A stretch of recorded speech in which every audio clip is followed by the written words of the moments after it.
হরে কৃষ্ণ। আগামীকাল 13ই বৈশাখ 27শে এপ্রিল রবিবার, বছরের প্রথম অমাবস্যা, বৈশাখী অমাবস্যার দিন। বৈশাখ মাসের একটি শ্রেষ্ঠ দিন হচ্ছে এই বৈশাখী অমাবস্যা।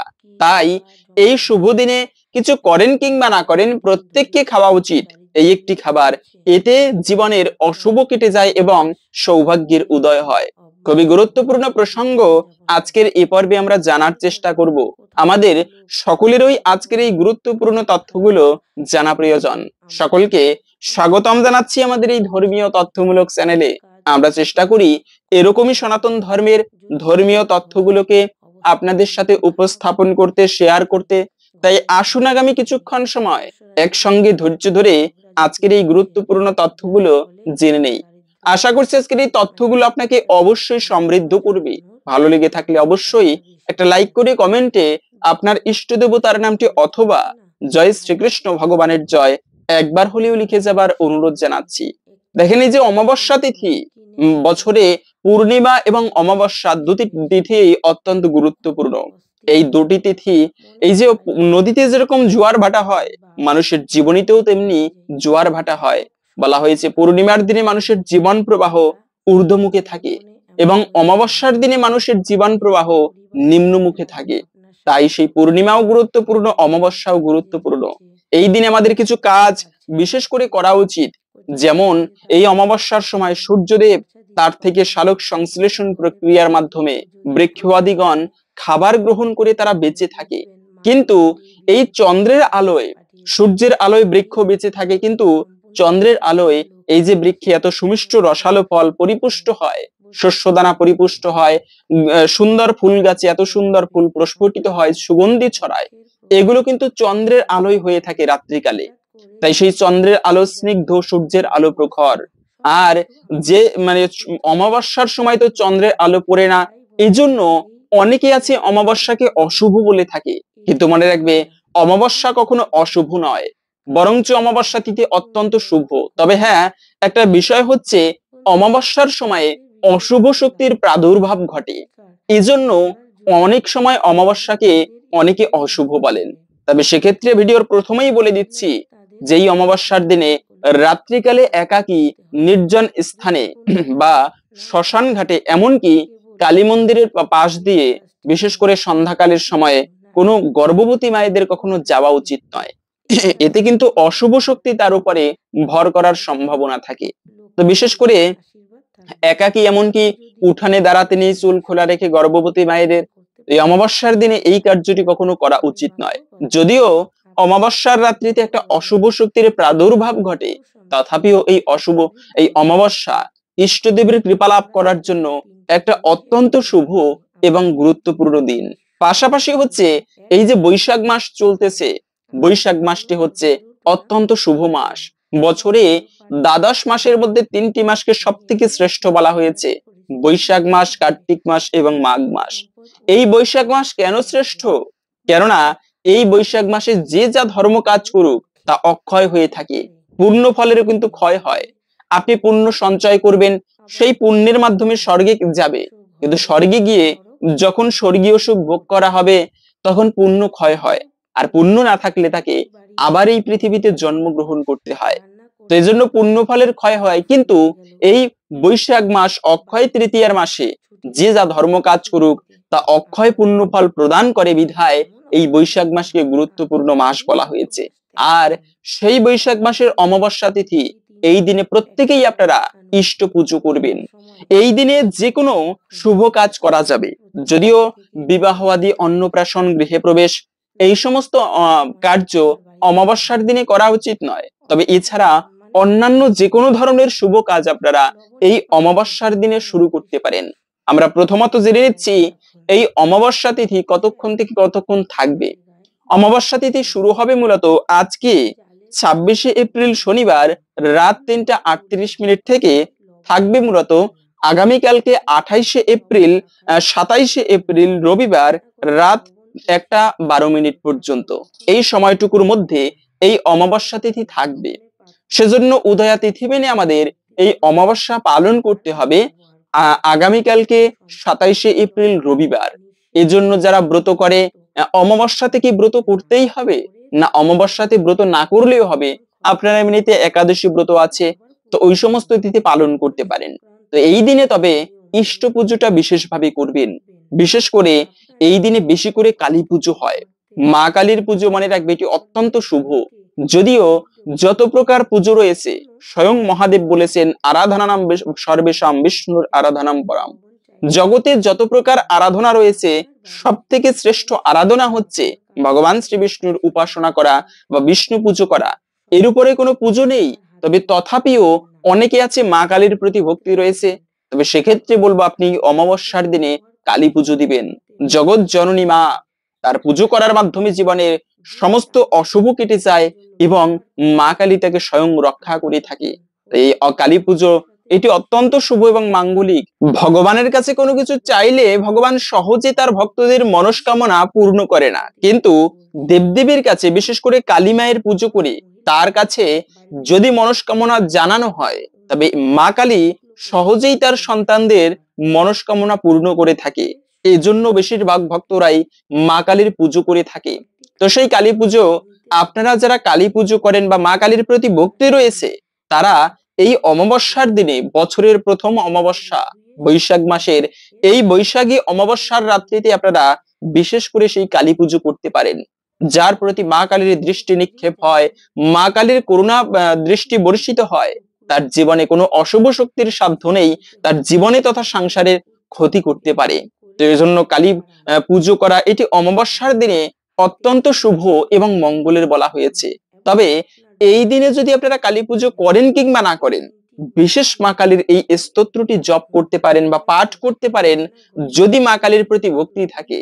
এই স্তোত্রের এত প্রভাব, বলা আছে নৌকায়াম সংকটে যুদ্ধে পঠনাথ জিও বাপনুয়াদ, মানে নৌকায় গিয়ে ঝড়ের কবলে পড়লে, যুদ্ধে গিয়ে ভয়ানক বিপদে পড়লে, যে কোনো অবস্থায় যদি কেউ এই স্তোত্র পাঠ করে, তার ফলে সেই মা কালীর কৃপায় সে সেই বিপদ থেকে উদ্ধার লাভ করতে পারে।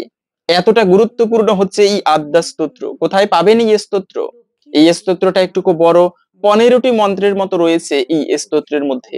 এই যে হনুমান চল্লিশা দেওয়া থাকে ডাইরেক্টরি পঞ্জিকার শেষে, সেই সমস্ত জায়গায় আপনারা এই স্তোত্রটা পেয়ে যাবেন। না হলে গুগলে গিয়ে সার্চ করবেন আদ্যা স্তোত্র, প্রথমেই এসে পড়বে। সেখান থেকে 21 বার আপনারা এই অমাবস্যার রাত্রিতে পাঠ করবেন এবং মা কালীর কাছে বিশেষভাবে প্রার্থনা করতে পারেন। কমপক্ষে হলেও 3 বার আপনি পাঠ করুন। এটি সব থেকে পাওয়ারফুল বা শক্তিশালী একটা স্তোত্র মা কালীর কৃপা লাভের জন্য। তো আপনারা এই দিনে সেই স্তোত্র পাঠ করতে পারেন। তবে একটা বিষয় হচ্ছে অমাবস্যার দিন আমাদের বিশেষভাবে কিছু নিয়ম মেনে চলা প্রয়োজন। যেমন প্রথমত হচ্ছে এই অমাবস্যার দিনে ভুলেও মদ্যপান করবে না। আমরা কালী পুজোয় বেশি করে নেশা করি, আর মনে রাখবেন নেশা কখনো ভালো নয়। এই যদু বংশ পর্যন্ত, কৃষ্ণের বংশ যদু বংশ পর্যন্ত ধ্বংস হয়েছিল এই নেশা পান করার পরে, মদিরা পান করার পরে। এই জন্য কলি 4টি জায়গায় অবস্থান করে। এক হচ্ছে যারা হিংসা করে, তাদের উপরে কলি অবস্থান করে। দ্বিতীয়ত হচ্ছে যারা টাসপাসা জুয়া খেলে, সেখানে কলি অবস্থান করে। তৃতীয়ত হচ্ছে যারা নেশা করে এবং অবৈধ সঙ্গ করে। তো এই নেশা কিন্তু সব থেকে বাজে একটা বিষয়। সিগারেটের গায়ে লেখা থাকে যে ধূমপান স্বাস্থ্যের জন্য ক্ষতিকর। জানি এটা মারাত্মকভাবে আমার স্বাস্থ্যকে ক্ষতিকর, মানে ক্ষতি করছে, তথাপিও ছাড়তে পারি না কেন? ওই যে একটা প্রবল ভাবে একটা আসক্তি। তো এই আসক্তি কিন্তু ভালো নয়। অন্তত পক্ষে নেশা করেন, কিন্তু চেষ্টা করবে কিছু শুভ দিনে বর্জন করতে। আমি বলছি না যারা নেশা করে তারা খারাপ মানুষ, ভালো নয়, এমনটা নয়। তবে নেশা কিন্তু আসলেই ক্ষতিকর, যা আমরা জানি। তো অন্তত পক্ষে এই অমাবস্যার দিনে যে কোনো প্রকার নেশা হতে পারে, মদ্যপান, ধূমপান, এমনকি সেই পান খাওয়া, এতে কিন্তু সেই তামাক পাতা দেওয়া হয়, এগুলো সবই নেশা। তো এগুলোকে বর্জন করতে হবে, এড়িয়ে চলতে হবে যে কোনো শুভ দিনে। অমাবস্যার দিনে নেশা করতে নেই। যদুবংশ ধ্বংসের কারণ ছিল এই নেশা করা, মদিরা পান করা। কৃষ্ণেরই বংশধর শাম্ব, শাম্ব দেখতে ছিল খুবই সুন্দর। সে কি করেছে, তাদের বাড়িতে বা রাজবংশে, রাজবাড়িতে কিছু মনি ঋষি এসেছে। তো সেখানে সবাই মদিরা পান করে একটা চালাকি করলো কি, যে দেখা যাবে এই ঋষিরা কত বড় ঋষি। একটা কাজ করো কি, শাম্ব দেখতে খুবই সুন্দর, ওকে সুন্দর মেয়ের মতো সাজিয়ে পেটে একটা কাপড় বেঁধে ঋষিদের কাছে নিয়ে গেল। ঋষিদের কাছে গিয়ে বলল, মহারাজ, আপনারা তো ঋষিবর, আপনারা কি বলতে পারবেন এই মায়ের পেটে যে সন্তান আসবে সে কি ছেলে হবে নাকি মেয়ে? তখন একজন ঋষি রেগে গিয়ে অভিশাপ দিল, মূর্খের দল, তোমরা আমাদেরকে প্রতারণা করার জন্য এসেছো, পরীক্ষা করার জন্য এসেছো। অভিশাপ দিলাম, এই ছেলের পেটে কোনো মেয়েও হবে না, কোনো ছেলেও হবে না। তোমরা কি ভেবেছো আমরা বুঝতে পারবো না? অভিশাপ দিচ্ছি, এর পেটে হবে, এই শাম্বের পেটে হবে একটা মুষল, যার দ্বারা এই যদুবংশ ধ্বংস হবে। আর সেই অভিশাপের ফলে ওই শাম্ব, ওরা কিন্তু বলতে পারেনি কৃষ্ণকে ভয়ে, তাহলে কৃষ্ণ তাদের শাস্তি দিবে। এই জন্য দ্বারকাধীশ কৃষ্ণকে না বলে তারা এই কথাটা জানিয়েছিল অক্রূরকে। এই অক্রূর কিন্তু বৃন্দাবন থেকে ছোট্টকালে কৃষ্ণকে এনেছিল। সেই কাকা অক্রূরকে জানিয়েছে। অক্রূর বলল, তোমরা একটা কাজ করো, কি এই মুষলটাকে ঘষে ঘষে একেবারে পাতলা করে ফেলে দাও সমুদ্রের মধ্যে, তাহলে এর দ্বারা কেউ কেউকে মারতে পারবে না। ঠিক আছে, সবাই তাই করলো, ঘষে ঘষে মুষলটাকে সমুদ্রের মধ্যে ফেলে দিল। আর ওই ছোট্ট টুকরোটাকে একটা বোয়াল মাছ খেয়েছিল, তা একটা জেলের জালে ধরা পড়েছিল। সেই বোয়াল মাছটা একটা বেত কিনে নিয়ে যখনই কেটেছে, দেখে এত সুন্দর ধারালো একটা ছোট্ট লোহার টুকরো। ভেবেছে, এই লোহার টুকরো যদি আমার তীরের মাথায় বাঁধি, তবে এর দ্বারা ভালো পাখি শিকার করা যাবে। আর সেই তীরের দ্বারা কিন্তু জরাব্যাধ সে কিন্তু কৃষ্ণের চরণ রূপী পাখিকে বিদ্ধ করেছিল। আর ওই যে টুকরো মানে মুষাল ঘষেছে, ওর ছোট ছোট বালুকার মতো দানা, ওগুলো সেই সমুদ্র তীরে ঘাসের সঙ্গে গিয়ে মিলেছে। এই ঘাস বিশাল বিশাল বড়, দৈবক্রমে সেই ঘাস চাবুকের মতো ধারালো হয়েছে। আর এই অভিশাপের বলে দৈবক্রমে যদুবংশের সবাই পাগলের মতো একে অপরকে আঘাত করছে, সেই চাবুক দিয়ে সবাই সবাইকে বধ করছে। এইভাবে করে সেই যদুবংশ ধ্বংস হয়েছিল। কিন্তু এজন্য মূলত এই নেশা পান করতে নেই, এটি সব থেকে খারাপ। পাশাপাশি হচ্ছে এই দিনে স্নান করবে, গঙ্গা স্নান করলে এটা অত্যন্ত শুভ। আরে মলিনে মোচনাম পুংসাম জল স্নানাম দিনে দিনে। মলিনে মানে হচ্ছে যে ব্যক্তি গঙ্গায় স্নান করে অবগাহন করে, তার জন্ম জন্মান্তরের পাপরাশি ভস্মীভূত হয়ে যায়। এজন্য গঙ্গা স্নান করা অত্যন্ত শুভ এবং মঙ্গলের বলা হয়েছে।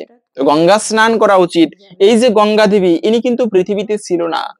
পৃথিবীতে যত তীর্থ বিদ্যমান, সব থেকে শ্রেষ্ঠ তীর্থ হচ্ছে গঙ্গা নদী। আর সেই গঙ্গা কিন্তু পৃথিবীতে ছিল না। এই গঙ্গা ছিল বৈকুণ্ঠে, ভগবান শ্রী বিষ্ণুর লোকে। সেখান থেকে সগর রাজ্যের এরকম একটা কাহিনী রয়েছে। সগর রাজ্যের 60,000 পুত্র, তারা কপিল মুনির অভিশাপে ভূত হয়েছিল, মানে সূক্ষ্ম দেহে ছিল। এরপরে সেই সগর রাজ্যের বংশধর ভগীরথ, তারা তপস্যা করার মাধ্যমে সেই গঙ্গা দেবীকে সন্তুষ্ট করে এই পৃথিবীতে আহ্বান করে এনেছিল। আর এই গঙ্গায় যারা অবগাহন করবে, তারা মুক্তি লাভ করতে পারে। এভাবে করে সেই বৈশাখ মাসে কিন্তু অক্ষয় তৃতীয়ার দিনে গঙ্গা দেবী এই পৃথিবীতে এসেছিল। এজন্য গঙ্গায় স্নান করা অত্যন্ত শুভ এবং মঙ্গলের। তো আপনারা বাড়ির পাশে যদি গঙ্গা না থাকে, সেক্ষেত্রে কিভাবে গঙ্গায় স্নান করবেন?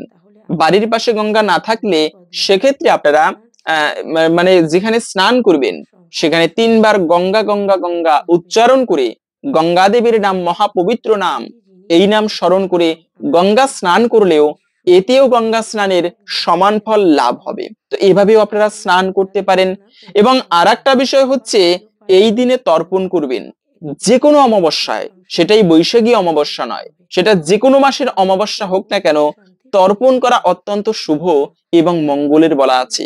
পিতৃপুরুষের উদ্দেশ্যে তর্পণ করা, তাই তো বলা আছে পুত্রার্থে ক্রিয়াদ ভার্যা পুত্রপিণ্ড প্রয়োজনম। পুত্র সন্তান কেন মানুষ কামনা করে? কেননা পুত্র সন্তান যদি ধর্ম কাজ করে, তবে তার ধর্ম বলে পিতৃপুরুষ নরক থেকে উদ্ধার প্রাপ্ত হয়ে স্বর্গে গমন করতে পারে।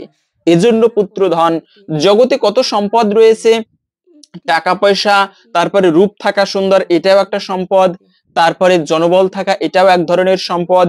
কিন্তু সব থেকে শ্রেষ্ঠ সম্পদ হচ্ছে জগতে পুত্র সম্পদ। টাকা পয়সা আর কি সম্পদ? তো এই পুত্র সম্পদ এমনই ধন, যার দ্বারা ইহজগতে সমৃদ্ধ হয়ে যায়, পরজগতে আবার মুক্তি লাভ করা যায়। তাই সেই পুত্র ধন বলা আছে, বংশে যদি হয় একজন, নিজেও তরিতে পারে তরায় কতজন। একটা বংশে যদি কোনো কৃষ্ণ ভক্ত সন্তান জন্ম নেয়, তবে সে নিজে তো উদ্ধার হবেই, আবার সেই বংশের শতকুল পর্যন্ত উদ্ধার করিয়ে যায়। এই জন্য আমরা অনেক সময় কি হয়, যে পরিবারে যদি কোনো সন্তান একটুকু কৃষ্ণ ভক্ত হয়, আমরা ভয় পাই আমরা তাকে উৎসাহ দেই না, তাকে কিভাবে সেই কৃষ্ণ ভক্তির পথ থেকে বিচ্যুত করা যায় সেই চেষ্টা করি। কেননা ছেলে যদি সন্ন্যাস নিয়ে চলে যায় আমাদের কি হবে, এই চিন্তা করবেন না। মনে রাখবে মায়েরা, একটা বংশে কৃষ্ণ সন্তান এটি বড় দুর্লভ। কৃষ্ণ সন্তানের দ্বারা সেই বংশটাই উদ্ধার হয়, এটি তো চরম সৌভাগ্যের। কখনো কেউ নিরুৎসাহিত করবে না, উৎসাহ দেওয়া উচিত। তাই বিশেষ করে এই পুত্র সন্তান যদি পিতৃপুরুষ মারা যায়, অনেক সময় অনেক দোষ পায়, সেক্ষেত্রে এই অমাবস্যার দিনে সেই পুত্র সন্তান যদি তর্পণ করে পিতৃপুরুষের উদ্দেশ্যে, গয়াধামে গিয়ে বিষ্ণু পাদপদ্মে পিণ্ড দান করে, তবেই কিন্তু সেই পিতৃপুরুষ তারা শান্তি লাভ করে, মুক্তি লাভ করতে পারে। তাই অমাবস্যায় আপনারা এই দিনে পিতৃ তর্পণ করতে পারেন। তবে একটা বিষয় হচ্ছে, অনেকে রয়েছে এই অমাবস্যার দিনে বিষ্ণু পুজো করবে। ইষ্টদেবের পুজো করা সর্বমঙ্গলময়, বিষ্ণু পুজো করা এটি অত্যন্ত মঙ্গলের, এবং তুলসী পত্র ছাড়া ভগবান কোনো পুজো গ্রহণ করে না। তাই তুলসী পত্র দিয়ে ভগবানের পুজো করা, ভগবানকে মণিমুক্ত আদি দান করলে যতটা প্রসন্ন হয় তার থেকে বেশি প্রসন্ন হয় যদি তুলসী পত্র দিয়ে ভগবানের পুজো করা যায়। কিন্তু এই পূর্ণিমার দিনে বা অমাবস্যার দিনে সেই তুলসী পত্র চয়ন করাকে একান্তই নিষিদ্ধ এবং অমঙ্গলের বলা হয়েছে। এমনকি এত পাপ হয়, যে ব্যক্তি অমাবস্যার দিনে তুলসী পত্র চয়ন করবে তার এত পাপ হয় যে হরির মস্তক ছেদন করলে যে পাপ হয় সেই পাপের ভাগী হতে হয় যে ব্যক্তি অমাবস্যার দিনে তুলসী পত্র চয়ন করবে। তাই তো বলা হয়েছে, পূর্ণিমায়াম মায়াঞ্চ দ্বাদশাম্রবি সংক্রমে তৈলভঙ্গে স্নানে চ মধ্যাহ্নে নিঃসন্ধ্যায় অশৌচে অশুচিকালে বা রাত্রি বাস উন্নীত নর যে চ বিজীর্ণ পিতে চিন্দন্তি হরিশির।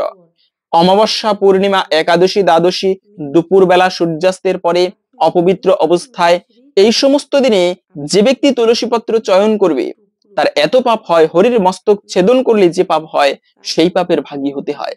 তাই কখনো অমাবস্যায় তুলসী পত্র চয়ন করতে নেই। এবং আর একটা বিষয় হচ্ছে, আপনারা গুরু প্রদত্ত মন্ত্র, আমরা অনেকে আছে গুরুদেবের থেকে দীক্ষা নেই বটে কিন্তু সেই মন্ত্র জপ করি না। কিন্তু মনে রাখবে, গুরু মন্ত্র প্রত্যেকের জপ করা উচিত। ইষ্টদেবের সাধনা করার একটা শ্রেষ্ঠ উপায় হচ্ছে মন্ত্র জপ করা। ভগবানের কৃপা লাভের জন্য সর্বশ্রেষ্ঠ উপায় সেই ভগবানের মন্ত্র জপ করা।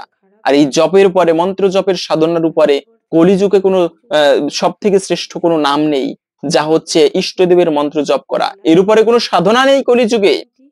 তাই আপনারা গুরুদেব যে মন্ত্র দিয়েছে, আমরা দীক্ষা নেই সত্ত্বেও কিন্তু গুরু মন্ত্র খুবই কম লোকে জপ করি।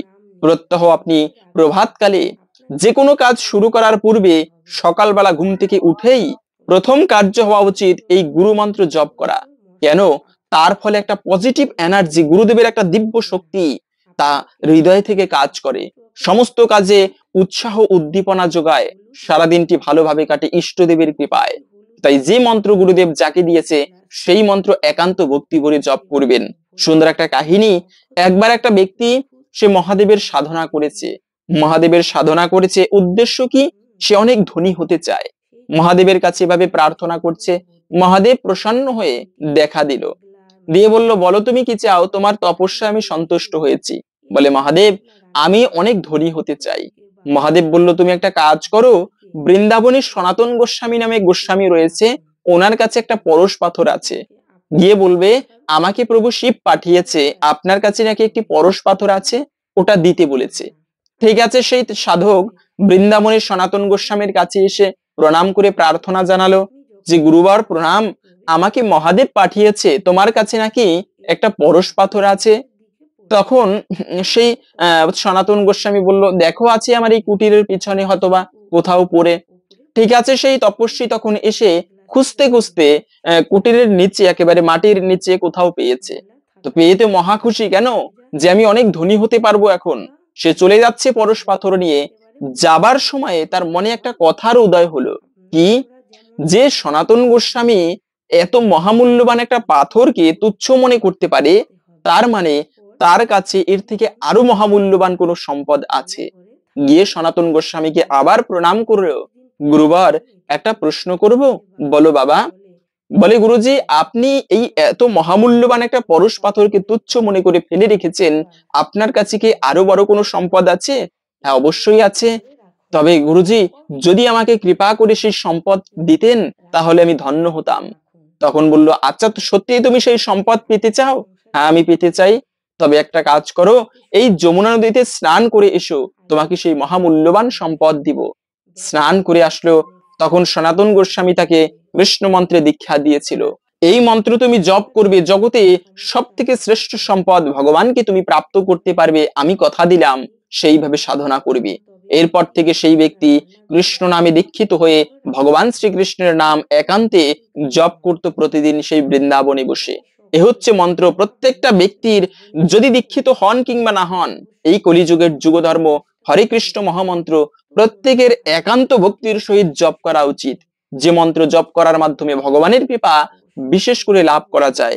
আপনারা প্রত্যেকে এই দিনে হরে কৃষ্ণ কৃষ্ণ কৃষ্ণ হরে হরে, হরে রাম রাম রাম হরে হরে, এই মন্ত্রটি অবশ্যই সকলে একান্ত ভক্তির সহিত জপ করবেন। তবে একটা বিষয় হচ্ছে, আমরা অনেকে তো মন্ত্র জপ করি, কিন্তু বলা আছে কোটি জন্ম করে যদি নাম সংকীর্তন, তবু তো না পায় কৃষ্ণ পদে প্রেমধন। কৃষ্ণের প্রেমধন বহু জন্ম নাম সংকীর্তন করলেও লাভ করা সম্ভব নয়, যদি অপরাধ হয়ে থাকে। দশবিধ নাম অপরাধ রয়েছে। একটা হচ্ছে, যেমন আমরা অনেকে বলে থাকি বাবা মা হচ্ছে ভগবানের ঊর্ধ্বে। মনে রাখবে, ভগবানের সমকক্ষ বা তার ঊর্ধ্বে কোনো ব্যক্তি নেই। বাবা মা প্রত্যেকটা জীব ভগবানের দাস। একলা ঈশ্বর কৃষ্ণ আর সব ভৃত্য, যারে জইছে নাশায় সে তৈছে করে নৃত্য। তাই ভগবানের উপরে বা ভগবানের সমকক্ষ কাউকে মনে করবে না, এটি একটি অপরাধের। এরকম করে দশবিধ নাম অপরাধ আছে, সেগুলো জেনে তারপরে আপনারা নাম করবেন শুদ্ধভাবে। যে যত শুদ্ধভাবে নাম করবে সে তত বেশি কৃষ্ণের কৃপা লাভ করতে পারবে। লৌহখণ্ডের স্বাভাবিক ধর্ম হচ্ছে চুম্বক লোহাকে আকর্ষণ করবে, কিন্তু কখন লোহা চুম্বক লোহাকে আকর্ষণ করতে পারে না বলতে পারবেন? যখন লোহার গায়ে মরিচা পড়ে। তো তেমনি কৃষ্ণ সর্বাকর্ষক, সবাইকে আকর্ষণ করে, কিন্তু যদি আমাদের হৃদয়ে অপরাধরূপী মরিচা পড়ে, তবে কিন্তু ভগবান সহজে আমাদের কৃপা করতে পারবে না। তো সেজন্য অপরাধ মুক্ত হয়ে যদি কেউ কৃষ্ণ নাম করে, তবে কিন্তু ভগবানের কৃপা সহজে প্রাপ্ত করা যায়। তবে আর একটা বিষয় হচ্ছে, আমরা এই অমাবস্যার দিনে মনে রাখবে, ভুলেও এই মাছ মাংস গ্রহণ করবে না। যে ব্যক্তি অমাবস্যার দিনে মাছ মাংস খেয়ে থাকে, অমাবস্যা পূর্ণিমায় মাছ মাংস খেলে মহাপাপের ভাগী হতে হয়। খাবারের কথাটা আসলে আমরা এড়িয়ে যাই, ভিডিওটাকে স্কিপ করি, কিন্তু খাবার একটা গুরুত্বপূর্ণ বিষয়। অনেকে বলে, আরে মানে খাবার খাওয়ার মাধ্যমেই কি ধর্ম? না, খাবার খাওয়ার মাধ্যমে ধর্ম নয়, ধর্ম হচ্ছে চেতনায়। আর সেই চেতনা শুদ্ধ করতে হলে সাত্ত্বিক খাবার গ্রহণ করতে হয়। শাস্ত্রে বলা আছে, জিহ্বার লালসায় ইতি অতি ধায়, তৃষ্ণদর পরায়ণ কৃষ্ণ নাহি পায়। তাই জিহ্বাকে সংযত করা উচিত। অন্তত পক্ষে এটি স্পষ্ট শাস্ত্রে বলা আছে, যে ব্যক্তি পূর্ণিমা এবং অমাবস্যার দিনে মাছ মাংস ভক্ষণ করবে, তাকে মহাপাপের ভাগী হতে হয়। তাই কোনো শুভ দিনে আমরা যে খাবার খাচ্ছি, অনেকে নিরামিষ খাই, কিন্তু অতিরিক্ত তেলে ভাজা, অতিরিক্ত মশলাদার, এটিও কিন্তু রাজসিক খাবার। আর রাজসিক খাবার বর্জন করতে হবে। খাবার হচ্ছে শরীরকে সুস্থ রাখার জন্য, কিন্তু আমরা যে খাবার খাই এটি হচ্ছে অতিরিক্ত তেলে ভাজি, এটি হার্টের জন্য খুবই ক্ষতিকর। মশলাদার খাবার, আবার এই যে হাঁসের মাংস, সব থেকে বেশি কোলেস্টেরল, ভয়ানক ক্যান্সারের সৃষ্টি করে। তো এই জন্য সাত্ত্বিক খাবার গ্রহণ করতে হয়। পাশাপাশি হচ্ছে, এই দিনে কোনো মানে নিন্দা করবে না। আমরা জগতে যত প্রকার অপরাধ রয়েছে, সব থেকে ভয়ানক অপরাধ হচ্ছে, যত আমরা ইষ্টদেবের পুজো করি, যত সাধনা করি, ভগবানের কৃপা, সেই ইষ্টদেবের কৃপা ততটা লাভ হবে না যদি আমরা অপরাধ করি। কখনো এমন কোনো আচরণ করবে না, অন্তত পক্ষে এই অমাবস্যার মতো শুভ দিনে, যে আচরণের মাধ্যমে অপর কোনো ব্যক্তি কষ্ট পায়। আমার মাধ্যমে যদি অপর ব্যক্তি কষ্ট পায়, তবে যত আমি ধর্ম কাজ করি, তার ফলে কিন্তু ভগবানের কৃপা, ইষ্টদেবের কৃপা ততটা সহজে প্রাপ্ত করা যাবে না। তো যাই হোক, এখন আমরা জেনে নিচ্ছি ভিডিওর মূল প্রসঙ্গ, যে এই দিনে কোন খাবারটি আমাদের প্রত্যেকের খাওয়া উচিত। তবে তার পূর্বে শাস্ত্রে এই সুন্দর একটি কাহিনী, যে খাবারটি আমাদের খাওয়া উচিত, সেই প্রসঙ্গে সুন্দর একটি কাহিনী বর্ণনা করা হয়েছে। এটি জানার মাধ্যমে আমরা জেনে নেব কোন খাবারটি এই দিনে আমাদের একটুকু হলেও প্রত্যেকের গ্রহণ করা উচিত। এতে ভগবানের কৃপায় জীবনের অমঙ্গল দূরীভূত হবে এবং সৌভাগ্যের উদয় হবে। আসুন আমরা আগামী কিছুক্ষণ সময় ধৈর্য ধরে এই সুন্দর কাহিনীটি জেনে নেই। এতে আশা করছি একটুকু হলেও ভগবানের কৃপা লাভ হবে। শ্রবণম মঙ্গলম। সনাতন ধর্মে নববিধা ভক্তির প্রথমত হচ্ছে শ্রবণ করা। শ্রবণ করলেই বিশেষ মঙ্গল লাভ হয়ে থাকে। তাই আসুন ধৈর্য ধরে এখন এই কাহিনীটি আমরা জেনে নিচ্ছি। একবার বালক বেশে শ্রী জগন্নাথ তার মহান ভক্ত রঘুর কাছে এলেন এবং তাকে রাজার বাগান থেকে কাঁঠাল চুরি করতে তার সাথে যেতে বললেন। রঘু বলল, তুমি কেন কাঁঠাল চুরি করতে চাও? তোমার যদি কাঁঠাল খাবার ইচ্ছা হয় আমাকে বলো, আমি তোমার জন্য সুন্দর একটি কাঁঠাল এনে দিব। বালকরূপী জগন্নাথ বললেন, এভাবেই আমি আমার ভক্তের কাছ থেকে সবকিছু নিয়ে থাকি। আমার সবকিছুই আছে। মা যশোদা আমাকে কত ননি মাখন খাওয়াতো, আমাকে আনন্দ দিত, কিন্তু তবুও অন্যদের বাড়িতে চুরি করার একটা আলাদা মজা। চুরি করা দ্রব্য ভোজনে বিশেষ আনন্দ আছে। আজ তোমাকে আমি উপলব্ধি করাবো চুরি করা কি আনন্দের। আমার সঙ্গে এসো। ভক্তরা সহজ সরল প্রকৃতির হয়। ভক্ত রঘু তাই সে তো আর জানে না তার জন্য কি পরিস্থিতি অপেক্ষা করছে। যাই হোক, চুরি বিশেষ আনন্দ আছে, সে উপলব্ধি গ্রহণ করবে বলে আনন্দিত মনে গদগদ হয়ে ভক্ত রঘুদাস প্রভু জগন্নাথের প্রস্তাবে সম্মত হলো এবং তার সঙ্গ নিল। তারা উভয়ে চুপিসারে রাজার বাগানে প্রবেশ করলেন। যে কথা সেই কাজ। প্রভু জগন্নাথ রঘুকে বললেন, তুমি গাছে চড়বে, আমি মাটিতে দাঁড়িয়ে থাকব। তুমি সবচেয়ে সুন্দর এবং বড় কাঁঠালটি পারবে এবং মাটিতে ফেলবে। আমি এখানে দাঁড়িয়ে থাকবো, তারপর আমরা উভয়ে কাঁঠাল নিয়ে পালাবো। রঘু যথাযথভাবে প্রভুর নির্দেশে কাঁঠাল গাছে চড়ে বড় এবং ভালো কাঁঠালটি খুঁজে বের করলো এবং সেটি পারলো। রঘু চুপিস্বরে জগন্নাথকে ডাকলো, তুমি কি তৈরি? জগন্নাথ উত্তর দিল, হ্যাঁ আমি তৈরি, নিচে ফেলো। রঘু কাঁঠাল নিচে ফেললো। জগন্নাথ সেটা ধরবেন ভেবে, কিন্তু কোথায় জগন্নাথ? ইতিমধ্যে তিনি বাগান থেকে পালিয়ে গিয়েছেন। কাঁঠাল ধরার মতো সেখানে কেউ ছিল না। বুঝুন ব্যাপারখানি। এমনি বিশাল শব্দে কাঁঠাল মাটিতে পড়ে ফেটে চৌচির হলো।